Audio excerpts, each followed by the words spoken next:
É provável que você já tenha ouvido falar do famoso escritor irlandês Oscar Wilde. Tendo sido criado em uma família cristã protestante, Wilde demonstrava ser alguém dotado de várias habilidades intelectuais. Era dramaturgo, poeta, crítico e um escritor prolífico. Com menos de 30 anos, já havia ganhado diversos prêmios de literatura grega e latina. Anos mais tarde, escreveu diversas obras, entre as quais O Retrato de Dorian Gray. Mas a mente dele parecia estar em um campo de batalha entre o amor de Deus e a sedução do sensual. Apesar de ser casado, em 1895, Wilde passou 2 anos na prisão por cometer atos imorais com vários rapazes. Ele considerava a homossexualidade como a demonstração mais pura do amor. Seu destino, após a prisão, foi Paris, na França, onde passou seus últimos anos. Finalmente, em novembro de 1900, uma forte meningite tirou-lhe a vida. Alguns sugerem que a doença foi agravada pelo álcool e pela sífilis.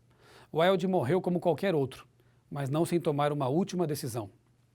Momentos antes de morrer, o escritor solicitou a presença de um sacerdote católico para lhe oferecer perdão, já que o caminho trilhado por ele não era capaz de lhe oferecer, de proporcionar paz. Uma conclusão um tanto óbvia para um gênio, mas que demorou para ser entendida. O funeral foi realizado numa igreja famosa, no centro de Paris. O silêncio e a reverência daquele local evocam a tranquilidade que pode ser sentida quando há um compromisso com a pessoa do Filho de Deus, a verdade. Estamos diante de uma tarefa extremamente difícil. Unir a mente e o coração não é realmente algo simples.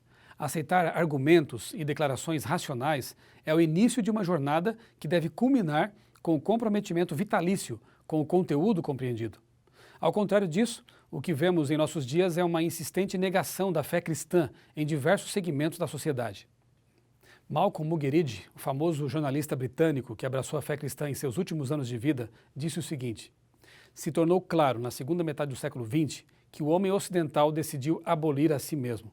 Estando cansado da luta para ser ele mesmo, ele criou seu próprio tédio, fora de sua própria riqueza, a sua própria impotência, fora de sua própria erotomania, sua própria vulnerabilidade, de sua própria força.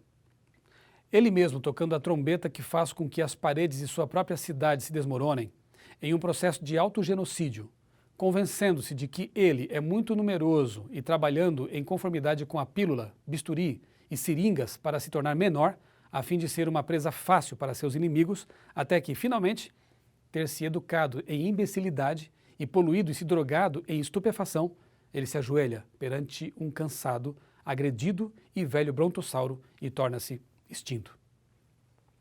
Declaração poderosa, não acha? Pense em um momento nisto. Mesmo diante de tamanho avanço tecnológico e da libertação de todas as correntes que impedem o prazer, é comum encontrarmos pessoas que andam quase em desespero em busca de algo que seja capaz de preencher o vazio do coração. Cientistas são incapazes de responder questões fundamentais da existência humana, como qual o sentido da vida. Líderes internacionais bem-intencionados são quase descartáveis em uma sociedade que resolveu tornar a vida um exercício diário inútil. Assim como Oscar Wilde, muitos outros só se apercebem da necessidade de Deus após fracassar em suas tentativas de satisfação. O rei Salomão viveu por volta do ano 950 a.C. 3.000 anos nos separam dele. Mas suas palavras, tão distantes no tempo, no passado, ecoam em nossos ouvidos e nos trazem à mente sentimentos conhecidos de todos nós. Em seu livro Eclesiastes, 70 vezes ele utiliza a palavra vaidade, tradução do hebraico rebel, cujo significado tem que ver com vazio, nulidade, neblina. É assim que ele descreve a busca incessante pelo conhecimento, as riquezas, os prazeres, o trabalho, entre outras realidades da existência humana. Conhecido como o livro mais depressivo de toda a Bíblia, Eclesiastes reflete um momento específico da vida de seu autor. Ao começar a estabelecer alianças políticas com povos ao redor de Israel, por meio de casamentos, Salomão se afastou o coração dos princípios divinos. Seu harém chegou a ter 1.000 mulheres, e ele prestou culto aos piores deuses cananeus. Quanto mais o reino se expandia, maior se tornava o abismo no coração do monarca. Absolutamente nada produzido por mãos humanas ou sentimentos resultantes de prazeres carnais seria suficiente para preencher o rebel, o vazio em seu íntimo. Uma vida oscilante entre o tédio e o desespero seria o destino do rei. Refletindo sobre sua própria experiência, Salomão faz uma das declarações mais profundas de toda a Bíblia.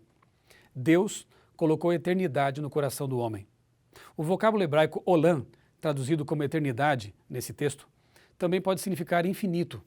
Portanto, o texto está dizendo que há um espaço infinito em nosso coração. A sede de significado e propósito para a nossa existência não será saciada enquanto evitarmos olhar face a face aquele que nos chamou à vida. Oscar Wilde descobriu isso tarde demais. Foi o famoso escritor irlandês C.S. Lewis quem escreveu o seguinte: as criaturas não nascem com desejos a menos que exista satisfação para eles. Um bebê sente fome. Bem, existe uma coisa chamada comida. Um patinho quer nadar. Bem, existe uma coisa chamada água. Se eu encontrar em mim mesmo um desejo que nenhuma experiência neste mundo pode satisfazer, a explicação mais provável é que eu fui feito para outro mundo. Uma vida vazia é precisamente o que temos quando nos encaramos no espelho de nossa existência. Não é mera coincidência que uma das mais conhecidas frases de Cristo seja: vinde a mim todos vós, que estáis cansados e sobrecarregados, e eu vos aliviarei.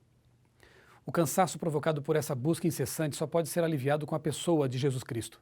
De maneira maravilhosamente bela, Malcolm Muggeridge descreve a inutilidade do esforço humano no século passado e a contrasta com a simplicidade e a relevância do Filho de Deus. Ele disse: nós olhamos para trás na história e o que vemos? Impérios se levantando e caindo, revoluções e contra-revoluções, riquezas acumuladas e riquezas desperdiçadas. Shakespeare falou sobre a ascensão e queda dos grandes, que vão e voltam como a lua. Eu ouvi um louco austríaco anunciar ao mundo a criação de um Reich alemão que duraria 1000 anos. Eu já vi um palhaço italiano dizendo que o calendário reiniciaria a partir de sua própria ascensão ao poder. Eu vi a América mais rica e com mais poder militar do que o resto do mundo. Se os Estados Unidos tivessem desejado, poderiam ter superado César ou Alexandre em suas conquistas. Hitler e Mussolini estão mortos, lembrados apenas com infâmia. Stalin é o nome proibido no regime que ele ajudou a fundar e dominar cerca de 3 décadas. A América é assombrada pelo medo do término do precioso óleo que faz as estradas barulhentas. Tudo isso em uma geração. Tudo isso em uma geração. Tudo levado pelo vento.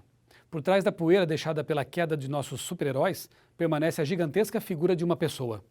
Por causa de quem, por quem e em quem, e através de quem, a humanidade ainda pode ter paz. A pessoa de Jesus Cristo. Jesus chama você para uma nova vida. Aceite-o hoje e descubra um novo mundo marcado pelo sentido que nenhum outro ser é capaz de lhe proporcionar. Que tal materializar essa aceitação, essa decisão? O casamento é uma demonstração pública do compromisso entre um homem e uma mulher. O batismo é uma demonstração pública da aceitação da fé cristã.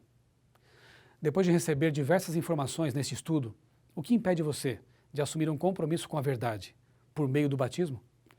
Que Deus ajude você a dar esse passo muito importante. Que Deus o abençoe.